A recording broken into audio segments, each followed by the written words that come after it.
जय श्री कृष्ण।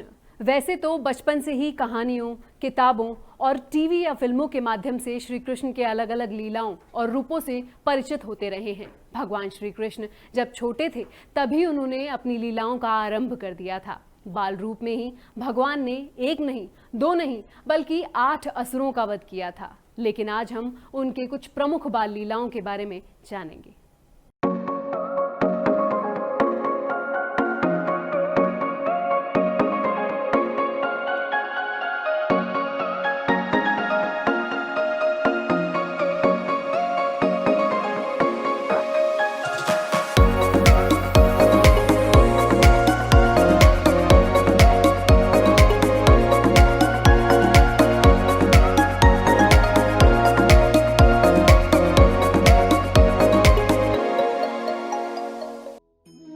भगवान श्री कृष्ण बचपन से ही नटखट थे। जितना वो नंद बाबा और यशोदा जी को परेशान करते थे, उतना ही वे गांव वालों को भी अपने नटखट अंदाज और लीलाओं से परेशान करते थे। श्री कृष्ण अपने दोस्तों के साथ गांव वालों के माखन चुरा कर खा जाते थे, जिसके बाद गांव की महिलाएं और पुरुष कृष्ण की शिकायत लेकर पहुंच जाते थे। तब उन्हें अपनी माँ की डांट खानी पड़ती थी। नन्हे कृष्ण को कोई नहीं जानता था कि वो भगवान है, और यशोदा जी उनकी शिकायत पर उन्हें खूब मारती थी और बालक कृष्ण उनकी मार का भरपूर आनंद उठाते थे। सूरदास ने इस पर बड़ा ही सुंदर वर्णन किया है। कहा है, मैया मोरी मैं नहीं माखन खायो, भोर भयो गयन के पीछे मधुवन मोहि पठायो। श्री कृष्ण का जन्म उनके ही मामा के कारागार में हुआ था। दरअसल कंस की एक बहन देवकी थी, जिनका विवाह वसुदेव नामक यदुवंशी सरदार से हुआ था। एक समय जब वो अपनी बहन को लेकर जा रहा था, तभी आकाशवाणी हुई कि देवकी और वसुदेव की 8वीं संतान कंस की मृत्यु का कारण बनेगी। इससे कंस बहुत घबरा गया और उसने अपनी ही बहन और उसके पति वसुदेव को जंजीरों में जकड़कर कारागार में डाल दिया। इसके बाद वसुदेव और देवकी को एक एक कर 7 संतानें हुई और कंस ने उन सभी 7 संतानों को मार दिया। आखिर में जब उनकी 8वीं संतान यानी कृष्ण का जन्म होने वाला था, उस समय भी कंस ने खास इंतजाम किए थे। लेकिन प्रभु की लीला के आगे सारे पहरेदार खड़े खड़े सो गए। कारागारों के दरवाजे अपने आप खुल गए। जिस समय कृष्ण जी का जन्म हुआ, उस समय घनघोर वर्षा हो रही थी। चारों तरफ घना अंधेरा छाया हुआ था। भगवान के निर्देश अनुसार श्री कृष्ण को रात में ही वसुदेव ने मथुरा के कारागार से गोकुल में उन्हें नंद बाबा के घर ले जाना था, जहां नंद बाबा की पत्नी यशोदा को एक सुंदर कन्या हुई थी। वसुदेव बाल कृष्ण को यशोदा के पास सुलाकर उस कन्या को अपने साथ ले गए।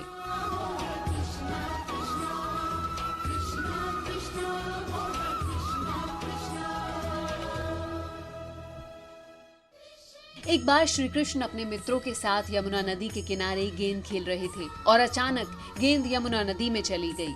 गेंद के डूबने पर सभी साथियों ने कृष्ण जी को गेंद निकाल कर लाने को कहा, जिसके बाद वो तुरंत कदम के वृक्ष पर चढ़कर यमुना में कूद पड़े और फिर अपने भाई बलराम के साथ मिलकर नदी में जहरीले कालियानाग का वध किया। भगवान श्री कृष्ण के बचपन से ही कई साथी थे, लेकिन उनका गांव की गोपियों से खूब अलग लगाव था और राधा का उनसे एक खास रिश्ता था। राधा कृष्ण के बंसी की धुन में रम जाती थी।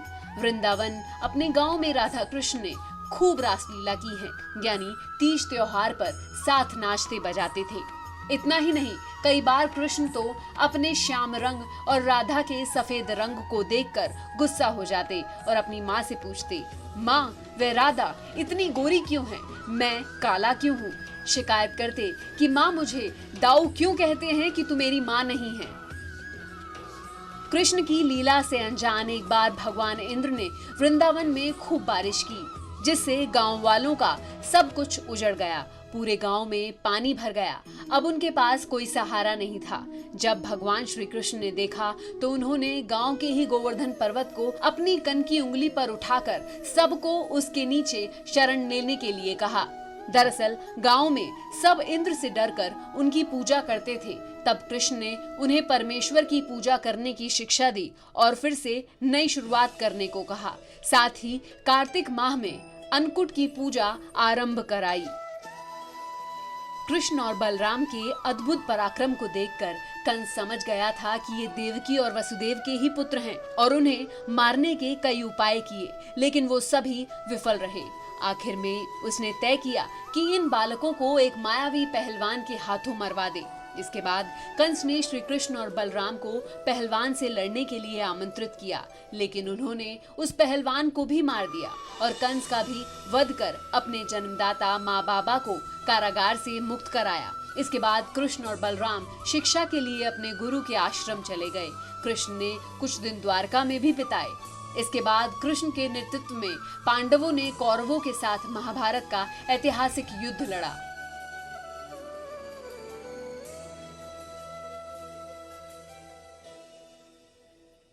भाद्रपद मास भगवान श्री कृष्ण को समर्पित है। भाद्रपद मास में ही भगवान श्री कृष्ण का जन्म हुआ था। भाद्रपद मास की कृष्ण पक्ष की अष्टमी तिथि को कृष्ण भगवान का जन्म हुआ था और जन्मोत्सव मनाया जाता है।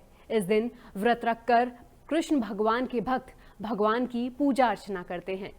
कृष्ण जन्माष्टमी का पर्व मथुरा में भक्ति भाव और हर्षोल्लास के साथ मनाया जाता है, क्योंकि भगवान श्री कृष्ण का जन्म मथुरा में ही हुआ था।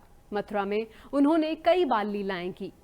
भगवान श्री कृष्ण का रंग सांवला था। श्री कृष्ण जब छोटे थे तो बलराम को वह बलदाऊ भी कहा करते थे, अक्सर चिढ़ाते थे।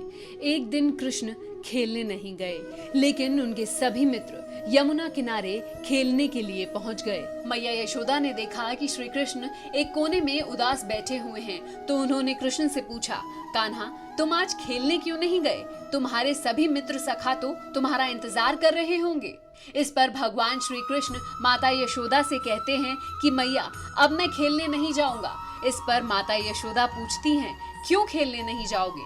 तब कृष्ण कहते हैं कि बलदाऊ मुझे चिढ़ाते हैं, वो मुझे कहते हैं कि मैं खरीद कर लाया हूँ, तुम मेरी माता नहीं हो।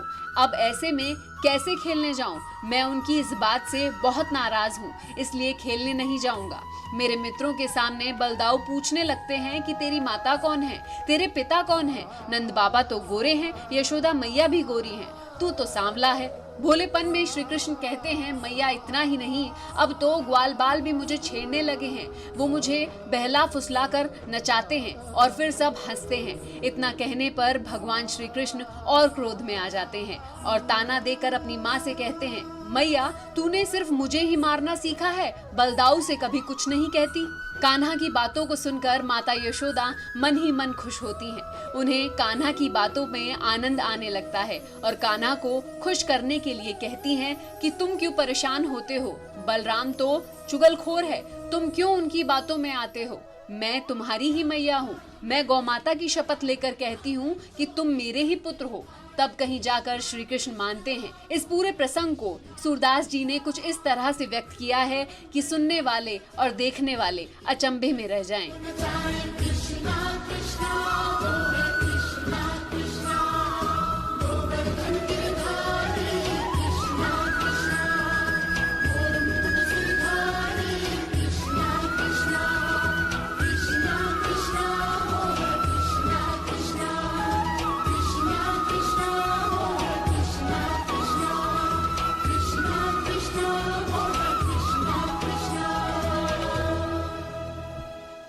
तो ये था हमारा खास प्रोग्राम। अगर आपको हमारा ये प्रोग्राम पसंद आया तो इसे लाइक और शेयर करें। हमारे चैनल को सब्सक्राइब करना ना भूलें। जय श्री कृष्ण। नमस्कार, आदाब, अस्सलाम वालेकुम। जनशक्ति न्यूज़ के सभी दर्शकों को आज जन्माष्टमी की ढेर सारी मुबारकबादी। एक और बात मैं कहना चाहूँगा कि जन्माष्टमी मतलब कृष्ण जी की पैदाइश का दिन है। तो आज के दिन दो बातों का ध्यान रखना बहुत ज़रूरी है, इसलिए कि कृष्ण जी जिस ज़माने में पैदा हुए थे वो एक केओस का ज़माना था, यानी अफरा तफरी का ज़माना था।